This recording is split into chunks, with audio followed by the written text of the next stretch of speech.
তীব্র গরমে মাছ মাংস খেতে ইচ্ছে হচ্ছে না, তাহলে ডিমের এই রেসিপিটা বানিয়ে ফেলুন, রবিবারটা জাস্ট জমে যাবে।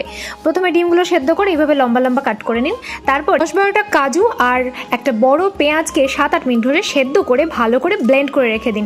কাসুরি মেথিটাকে 1-2 মিনিট সটে করে নিন, বেরেস্তাও ভেজে নিন।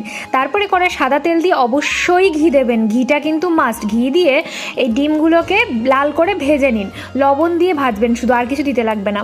এবার তেলে গোটা গরম মশলা আর তেজপাতা ফোড়ন দিন। এবার একটা বড় সাইজের পেঁয়াজ কুচিয়ে, আদা রসুন বাটা, লবণ দিয়ে এবং সেই বাটাটা যেটা ছিল কাজু আর পেঁয়াজের, সেই বাটাটা দিয়ে ভালো করে কষিয়ে নিয়ে কাসুরি মেথিটাকে হাতে গুঁড়ো করে দিয়ে দিন। তারপরে দিয়ে দিন 2 চামচ ফ্রেশ ক্রিম। ফ্রেশ ক্রিমটা কষা হয়ে গেলে দুধ দিয়ে দিন, দুধের বদলে জলও দিতে পারেন। তারপর সামান্য একটু গরম মশলা, লবণ, চিনি দিয়ে ডিমগুলো দিয়ে ঢাকা দিয়ে সেদ্ধ করে নিন। কাঁচা লঙ্কা আর উপরে বেরেস্তা দিয়ে দিন, সামান্য একটু ঘি দিয়ে দেবেন। একেবারে রবিবারটা